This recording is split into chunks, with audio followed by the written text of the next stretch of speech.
Marketing tools যত দিন যাচ্ছে তত সেকেন্ডারি হয়ে যাচ্ছে এবং যারা আসলে স্ট্রিট স্মার্ট এবং কম রিসোর্সে অনেক বেশি কাজ করতে পারেন এমন মানুষদের চাহিদা বাড়তে চলেছে। সো এই ভিডিওটা যারা মার্কেটার আছেন আমার ফিডে বা আমাকে যারা দেখেন, যারা মার্কেটার আছেন তাদের জন্য অনেক গুরুত্বপূর্ণ হবে। সো আমি ৮ মাস আগে একটা ভিডিও করেছিলাম যে কিভাবে একজন ভালো মার্কেটার হওয়া যায়। সো সেই ভিডিওতে অনেক মানুষ অ্যাপ্রিশিয়েট করেছিল। তখন আমার ফলোয়ারও ছিল ২,০০০ মতো ২,৫০০ মতো। তো মানে ইউটিউবের কথা বলছি। এখন তো মোটামুটি ১৫,০০০ এর বেশি হয়ে গেছে। তো তখন আমি কয়েকটা বিষয় নিয়ে কথা বলেছিলাম যে সিকিউএল জানতে হবে, জাভাস্ক্রিপ্টের বেসিক জানতে হবে, পোস্ট এডিটিং থেকে শুরু করে কিছু বেসিক ভিডিও এডিটিং জানলেও ভালো হয়। এখন মাত্র ৮-৯ মাস পরে আমি এখন বলছি যে আপনি যদি জেনারেলিস্ট পারসন হতে পারেন, যে সবকিছু মোটামুটি জানেন কিন্তু আ ভালো এআই দিয়ে জিনিসপত্র বের করে আনতে পারেন। এমন মানুষ হইলে আপনার গুরুত্ব অনেক বাড়বে। সো মার্কেটিং ভালো করার জন্য এইরকম মানুষ আসলে কারা হয়? যারা সাইকোলজি ভালো বোঝেন, যারা স্ট্রিট স্মার্ট হন। সো আমি যদি একটু সহজে বুঝাই, ধরেন কথার কথা, আমি আ বাংলাদেশের স্বনামধন্য একটা কোম্পানিতে, স্বনামধন্য বলা কি আসলে যায়? বাট খুব পপুলার একটা ফ্লাইট বুকিং এর কোম্পানিতে আম ফ্লাইট বুকিং করছিলাম। ফ্লাইট বুকিং করতে গিয়ে আমি দেখলাম যে তারা ওইটা বাদেও আরো অনেকগুলো সার্ভিস দিচ্ছে। সো কথার কথা, আমি যদি ওই যেই সার্ভিস মানে ওইটা বাদে অন্য যে সার্ভিসগুলো আছে ওগুলো হয়তো নরমালি আমি অন্য জায়গা থেকে নিতাম। তাই না? যেহেতু লাগবে ওগুলা।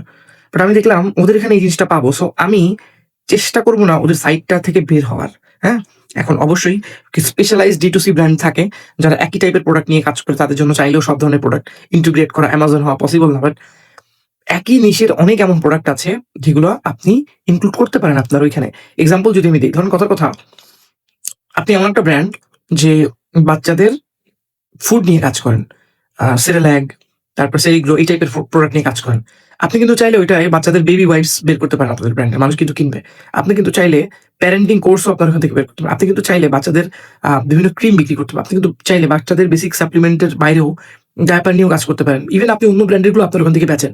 সো এতে যেটা হবে এক্সকিউজ মি। তো ওই মানুষটা, ওই যে ক্রেতা, সে অন্য জায়গায় যাবে না আপনার ওটা কিনতে। এটা কত ইম্পোর্টেন্ট ফর পিপল যাদের জন্য সময়টা ইম্পোর্টেন্ট এবং যারা অনেক এমন কাজের মধ্যে ব্যস্ত, যারা ভাবে যে আমাদের সময়টা ইম্পোর্টেন্ট। কারণ তাদের কাছে তো টাকাটা আছে, রাইট? মনে করেন যে সকাল থেকে রাত পর্যন্ত পড়ে থাকে।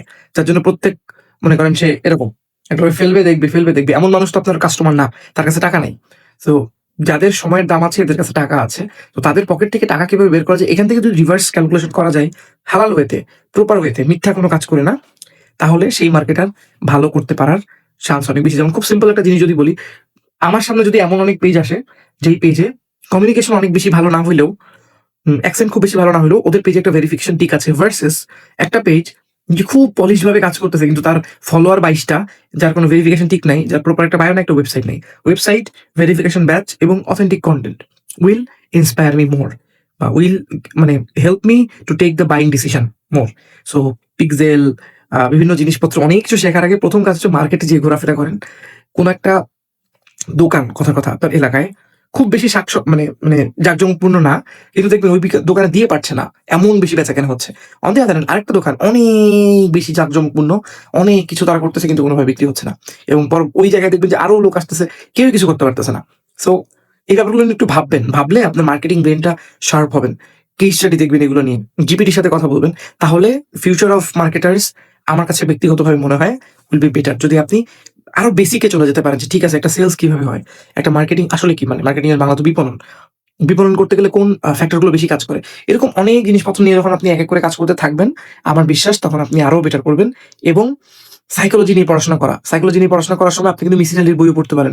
মিসির আলীর বই পড়তে আপনি হুমায়ুন আহমেদের বই পড়তে পারেন। তারপর সত্যজিৎ রায়ের বই পড়তে পারেন। তারপর পড়তে আপনি ভাবেন যে এমন কি আছে এই লেখার মধ্যে যেটার কারণে আমি একটা পেজ পড়তে আরেকটা পেজে গেলাম। সো এই পুরো ফানেলটাও কিন্তু মার্কেটিং এর সাথে কানেক্টেড। এগুলো নিয়ে আরো অনেক কথা বলবো। ফিউচারে আমার একটা মাস্টার ক্লাস আসতেছে এই কনটেন্ট ক্রিয়েশনের, যেভাবে কনটেন্ট বানালে এখন আপনার অ্যান্ড্রোমেডাতে কাজ করবে এগুলো নিয়ে। সো আপনারা দেখতে পারেন ওগুলা। আমার পেজে লাইক দিয়ে রাখবেন। Thank you. আর যদি এখান থেকে কোনো জিনিসের সাথে আপনি ডিসএগ্রি থাকেন সেটাও জানাবেন, এগ্রি থাকলেও জানাবেন। সো আবার বলি, মার্কেটিং শিখতে গেলে সাইকোলজি ভালোভাবে বুঝতে হবে।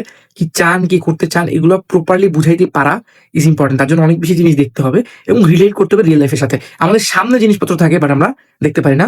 আর আমি যে এক্সাম্পলটা দিয়েছিলাম ওটা সহজ তরজমা এরকম যে একটা ই-কমার্স ওয়েবসাইট বা যেকোনো একটা সেলিং ওয়েবসাইট, যেহেতু এগুলো নিয়ে আমরা কাজ করি, আপনি যত বেশি রেলেভেন্ট প্রোডাক্ট নিয়ে ওখানে অপশন দেবেন কাস্টমারকে, এমন না যে লাইক 50,000 প্রোডাক্ট দিয়ে রাখছি, তার মধ্যে বিক্রি হয় 5টা, এরকম না।